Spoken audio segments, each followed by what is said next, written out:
Capítulo 23. O estoque de dinamite. Desejando que o cheiro nauseante do explosivo não se alastrasse demais, Antônio jogou um cobertor sobre as 10 caixas de madeira cheias de dinamite empilhadas debaixo da escada. Apesar de o espaço oco não ter uma porta que isolasse, Antônio pensava que aquele fosse um bom esconderijo, até porque, conforme ele acreditava, a forma mais eficiente de esconder algo é deixá-lo de certa forma à vista, em meio às coisas ordinárias do dia a dia. Foi assim que os 250 quilos de dinamite passaram a coabitar com as pessoas da casa, como se fosse um pacífico membro da família. Nem mesmo Augusta, a empregada, pareceu prestar atenção à massa escura e sólida espreitando por debaixo das escadas. Quando Maria lhe perguntou acerca do conteúdo das caixas, Antônio lhe disse a verdade e explicou para tranquilizá-la que se a dinamite só explodiria se ocorresse outra explosão ao lado. E quem iria jamais fazer isso? Como de costume, Maria não soube o que responder. Os argumentos de Antônio eram simples e convincentes. Ele era racional. Mas o sentimento de desconforto dela continuou. O perigo se ocultava perto demais, apesar de ser somente uma muito remota e vaga possibilidade, ou até mesmo uma ideia. Após algumas semanas, ela lhe pediu para tirar a dinamite da casa. Antônio ganhou tempo, e o tempo passou. Um novo carro foi adicionado ao quintal do aparelho. Antônio chegou com ele e o trancou na garagem. Mais um veículo expropriado, dessa vez um grande Ford Galaxy bege. Na manhã seguinte, ele contou a Maria sobre o automóvel. Outro carro? Ela perguntou preocupada. Sim, é preciso ter carros diferentes para diferentes tipos de ações. Ele está na garagem, a qual deve permanecer fechada. Maria não objetou. Inclusive, é melhor eu ficar com a chave, ele disse. E dali em diante, Antônio foi o único que tinha acesso à garagem. O Fusca foi estacionado na área da frente do quintal, logo antes do alto portão de madeira, e ao lado da entrada secundária da casa. Havia ainda espaço para outro veículo. A Kombi que Antônio usava para pegar os companheiros e que era propriedade da organização. Aos seus familiares, Maria dizia que os carros eram de amigos de Antônio, e de fato eles nunca eram usados por motivos pessoais, nem mesmo a Kombi. As poucas vezes em que a família saía de casa, andava a pé ou de ônibus. Seu principal destino era a casa dos pais de Maria, geralmente num domingo de manhã para almoçar e passar a tarde com eles. As crianças gostavam de ir para a casa dos avós. A acolhedora atmosfera agradava a todos. Enquanto as crianças brincavam com os primos, os adultos batiam papo. Nessas ocasiões, Antônio relaxava e aproveitava o ambiente, apesar de ter pouco a acrescentar à conversa geral.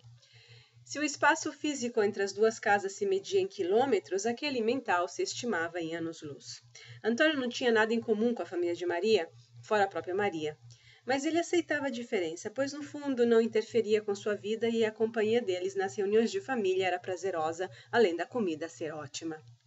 Evitava levantar assuntos que não pertenciam à mentalidade da casa, não atiçava Leonardo, que era o único antenado com o mundo social e político, e se abstinha do que poderia ofender os donos da casa. Quem puxava a conversa com ele era Leonardo. Você acompanhou a guerra entre os estudantes da USP e os do Mackenzie? Falou baixinho Leonardo, arrastando uma cadeira para perto de Antônio. Antônio fez sim com a cabeça. É uma tristeza ter estudantes contra estudantes. E fez lugar para o punhado no canto da sala onde estavam. A direita está bem agressiva. É, disse Leonardo, desde o golpe, eles têm provocado os estudantes da USP, sobretudo os do departamento de filosofia que ficam ao lado do Mackenzie.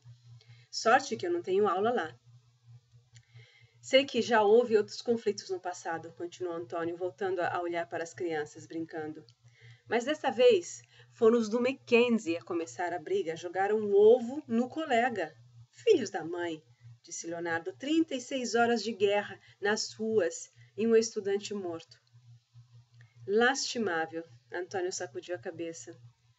O que esperar de um bando de loucos que criaram o comando de caça aos comunistas? disse Leonardo. Eu não sou comunista, mas sou contra a ditadura. Esses cretinos parecem ser pró-ditadura ou fazem o jogo delas. A tensão já estava no ar, respondeu Antônio. Só precisavam de um gatilho. O que é assombroso é que eles são a favor da ditadura e, portanto, estão cobertos pelo regime, não têm nada a temer, mas mesmo assim não suportam que haja colegas que pensem diferente deles. Inclusive, disse Leonardo com uma careta de desgosto, eles não pertencem à União Nacional dos Estudantes, ou seja, não se misturam ao movimento estudantil.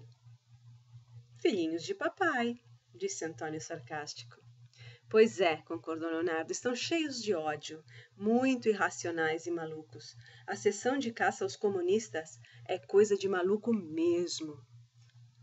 E os terroristas seriam os da esquerda, exclamou Antônio, que nunca criaram algo nem sequer parecido. Malditos, respondeu Leonardo. Ô Leonardo, a propósito, disse Antônio, o que você sabe a respeito do 30º Congresso da UNE que aconteceu agora em outubro? É verdade que foram presos mais de 1000 estudantes? Cara, até onde eu sei, é verdade. Alguns de meus colegas estavam lá, Leonardo falou. Os líderes continuam na cadeia, mas a maioria ficou presa somente por uma semana para ser interrogada. O que contam é que as condições materiais eram repugnantes. Ficaram em celas de 3 metros por 6, umas 70 pessoas. Leonardo pausou e concluiu. Um horror. Antônio arqueou as sobrancelhas e balançou a cabeça sem dizer nada. Leonardo se aproximou do ouvido dele e disse, estou tentando ajudar como eu posso. Por trás da espessa lente de seus óculos, seu temperamento revoltado faiscava como chama viva. Ao lado de Maria, que empurrava o carrinho no caminho de volta para casa, Antônio andava em silêncio, segurando uma criança em cada mão. Você está pensativo, Toninho? O que aconteceu? Ela perguntou. Estava pensando na conversa que tive com Leonardo. Maria virou-se para ele, perplexa. Nada, ele disse, só que ele confirmou algumas informações sobre o movimento estudantil. Ela continuou a olhá-lo. O quê? Veja, a polícia anda reprimindo os estudantes. Desde o golpe, botou fogo na sede da UNE no Rio de Janeiro e proibiu qualquer protesto estudantil. Obviamente, os estudantes não pararam. O mês passado, eles organizaram mais um Congresso Nacional Clandestino, o 30º. Escolheram uma área montanhosa, difícil de se chegar, sem infraestrutura ou instalações. Mais de 1000 estudantes de toda a parte do Brasil atenderam ao encontro. Só que, na manhã em que eles iriam começar, um contingente de policiais pesadamente armados circundou o local e prendeu a todos. Ficaram na cadeia por uma semana em condições desumanas e os líderes ainda estão lá. Ele fez uma pausa. Em Paris, quando os estudantes protestam e fazem bem pior do que os nossos aqui, o governo francês não ousa tratá-los como animais no matadouro, como acontece no Brasil. Eu não sabia de Paris, disse Maria surpresa. Revoltas contra regimes autoritários ou antiquados estão acontecendo em vários países do mundo, Maria, disse Antônio. Os estudantes franceses foram modelo para os estudantes do resto do planeta. Mas aqui, no Brasil, o preço que se paga toda vez que se abre a boca é 1000 vezes mais caro que em Paris. Ele sacudiu a cabeça em desaprovação. Maria ouviu em silêncio. Depois perguntou apreensiva. E o Leonardo? Até onde ele está envolvido? Ele é só um simpatizante, Maria, não se preocupe. Ele quer fazer, mas não creio que esteja envolvido seriamente a ponto de correr perigo. Ele está revoltado, porém vejo que também ele é ingênuo. Antônio lhe sorriu consolador. Nada irá lhe acontecer, não se preocupe. Aquela noite em casa, após ter posto as crianças para dormir, Maria desceu para se juntar a Antônio, que estava sentado no sofá lendo o jornal. Passando pelo corredor, avistou novamente as caixas de dinamite dissimuladas sob o cobertor debaixo das escadas. Decidida, dirigiu-se até a sala.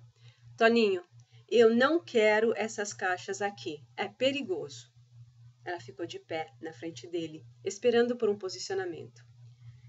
Ele levantou os olhos do jornal e a fitou, calado por um momento. Depois respondeu calmo. Maria, não acho que haja perigo. Vi a Augusta fumando um cigarro aqui por perto outro dia. É perigoso sim, ela insistiu. Esse é o melhor aparelho para guardar a dinamite, porque é o mais secreto. Ele tentou negociar. Eu não quero as caixas aqui, Toninho. Por favor, leve-as embora. Ela retrucou. Está bem. Vou ver o que fazer. Vou falar com os companheiros. Ele deu um meio suspiro. Ela sossegou. Antônio se sentia tranquilo com relação à dinamite e não oferecia perigo real. A verdadeira ameaça vinha de outro lugar.